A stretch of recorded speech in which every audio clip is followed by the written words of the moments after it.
Hi, folks. You're with Tacitus today. Tacitus today, your pushback channel. And thank you for joining this audio no pictures live stream. Please listen to this presentation as you would a radio broadcast driving along in your car or your truck. In this essay, I'd like to talk about how the very divisive propaganda that the globalists are pushing all across the Western world has actually been around for longer than we imagine. It was initially done quite surreptitiously and discreetly, or far more discreetly than it is today. And it wasn't injected in the strictly ideological terms that it is now. And it was more built around bad behavior. So this is just bad manners, uncouth, unruly behavior. And right thinking and right behaving people don't do this sort of thing. So it's put in that sort of sense, but it was done quite softly. It was woven into the natural sort of play of the movie or the the entertainment or the education and so on. There wasn't this very heavy-handed ideological sort of pushing that we see today. Now, I'll give an example. This is a novel that was written in 1974 by a well-known novelist. It did very well, this novel, and they turned it into a movie. I didn't think it was that good, the movie, but the novel was much better. But nonetheless, it was made into a movie, and the movie was made in 1989. So the novel was released in 1974. The movie came out in 1989. And they created a scene. It was on a London train, so the London tubes. And there was a very sophisticated, very well-spoken, immaculately attired, immaculately presented black woman on the train on her own. Now, I've never seen a black woman that well attired, that well turned out, or that well spoken. Never. And I've done a lot of traveling. So we're talking about something that's certainly not typical. Then two middle-aged English men come along, white men. They're drunk. They have the most vulgar sort of Cockney manners that you can imagine. So they're done in caricature. They're wearing, St. George cross T-shirts, the English flag, and they're skinhead type.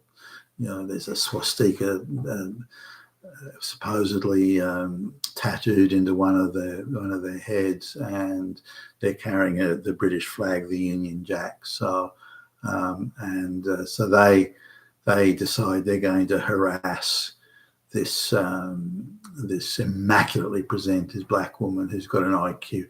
She's so well spoken. She's got an IQ of 5 million. Seriously, not like those yobs, those white male yobs. Ugh. And they harass her in caricature style, sort of things they say. Yeah. I mean, does anybody ever say those sorts of things? So it's an invention of the leftist radicals that this is what the Nazis say. And but there's another white guy on the train who just happens to be a triple black belt karate, and he beats up those yobs. He shows them that behavior won't be accepted by the good people, those Nazi racists. So they're mixing Nazi and racist and class, interestingly, and this sort of is something that you look at today. The people that are hated in England, most of the white working class, and this is a depiction of white working class people who just don't accept and can't accept, are unable to accept the overwhelming moral superiority of black people, particularly in this case, black women. Now, I've never ever seen white people behave that way, ever. Maybe they do exist. I've never seen it.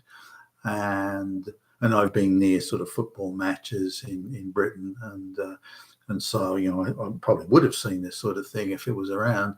And nor have I ever seen a black woman that well turned out, presented. Definitely not that well spoken. And so they've created caricature images in order to give maximum contrast, but for the purposes of delivering propaganda. Now, they managed to weave it into the overall story. You know, the guy was on the train, he was going here, it was, you know, so it's not as heavy-handed ideologically as it was. Now, there was a British cop show set in Scotland, and this was set in the late 1980s. Now, at that time, Scotland was 99.9% white, but they were inserting propaganda. This is more gender propaganda than race, but they were asserting gender propaganda that women in Scotland are simply not safe. They can't walk the streets. They can't go around the corner. They can't go to the shop to get you know, a loaf of bread or milk or something like that. They're just in such danger from evil misogynist men that they're effectively in a state of apparel. And they were using expressions even back then, which I didn't sort of remember or pick up on. Don't feel safe. Now, this was done on the basis of there'd recently been a spate of attacks on prostitutes in this is a fictitious sort of police show. And so I didn't pick, and I remember, I'm pretty sure I saw that episode many years ago when I was a much younger guy, but looking at that, and it was presented along the lines of, well, the police were doing talks in community centres and things like that to say, well, look, we've got more police on the beat and we are trying to do something about this. But they hinted and suggested in the propaganda there, this wasn't, you know, some crazed criminal doing this. This, in fact, was due to some sort of overall miasma of misogyny.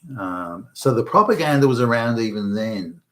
And again, I didn't pick up on it really at the time. And I tended to see it that there must be people out there that behave badly or are evil or murderous or you know, whatever. But I didn't see it as a propaganda thing. It seemed to me to be not an out of place response to say, well, look, there's. But when you go back to the statistics of the time, you know, women in Scotland had more chance, in fact, considerably more chance of being struck by lightning or choking on a sandwich than they did of getting attacked, raped, and or murdered in that. So the idea of presenting it as some real fault line of gender, you know, it's a real misogyny is a real issue. It's a real gender issue. It's a real evil men oppressing women. To present it that way was disingenuous then. Now they managed to frame it in terms of the prostitutes getting murdered. So as a younger man, I didn't quite pick up the propaganda. Now it's stark and clear that the propaganda, as much as it was far more gently inserted in there and more believable in the way that it was woven into the storyline than it is today, where they're just brutally beating you over the head with it and telling the most outrageous lies. But the lies were even there back then. They were telling, they were presenting it as an issue. It was the soft start to what was going to become a much more brutal and in-your-face propaganda campaign. And it started around then. Now they were more into, you know, race and gender in London, say, in the shows around London, and more because there was no race issues, more focusing on gender, say, in places like Scotland, because they were pretty much homogenous white. But when you look back at the stats at the time, and this is before the globalists had infiltrated all the public service departments. If you look at the stats at the time, there was no evidence at all that race and gender issues were a problem. None. And they were still, from a propaganda perspective, ginning it up. So they managed to penetrate, the globalist propagandas had penetrated the entertainment industry, you know, places like the BBC in England and so on, in Britain. And so they were producing a lot of propaganda back then, again, far more softly, woven in more gently, but it was already happening back in the day. And all that's happened now is it's just been ramped up and ginned up, and the lies are even more hysterical than they were back then. But the point I particularly want to make is this propaganda has been around for a while, but it was using, you know, its launching pad was lies, untruths, misrepresentations, fabrications, as much then as it is now.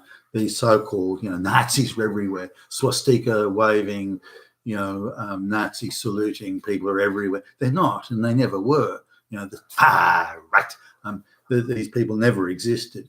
Now you can go back to the 1960s and say, well, people who opposed mass migration in the 1960s, well, they're the Nazis. No, they're not. They're just people who opposed mass migration. They're nothing to do with being Nazis. So this idea of there's Nazis everywhere and swastikas everywhere is as much a lie today as it was then. But that architecture of propaganda and the lies that buttress it and supported was very much in evidence then. I just didn't see it because it was more softly woven in. Also, as a younger guy, I had more leftist views and sympathies than I do now, and I didn't see the extent of the lies and how they were inserting these lies into all sorts of movie narratives. That novel, as I mentioned earlier, for example, with the goons on the train harassing the black chick and the super sophisticated black chick, that wasn't in the novel. They made a conscious decision to insert that piece of racism propaganda to make white people look bad and to make black people look super good and morally superior. That was there in 1990. So that indicates that the thought and the structure and the architecture of this propaganda machine has been around actually for 35 plus years. You've been with Tassos today, your Pushback channel, and thank you for listening.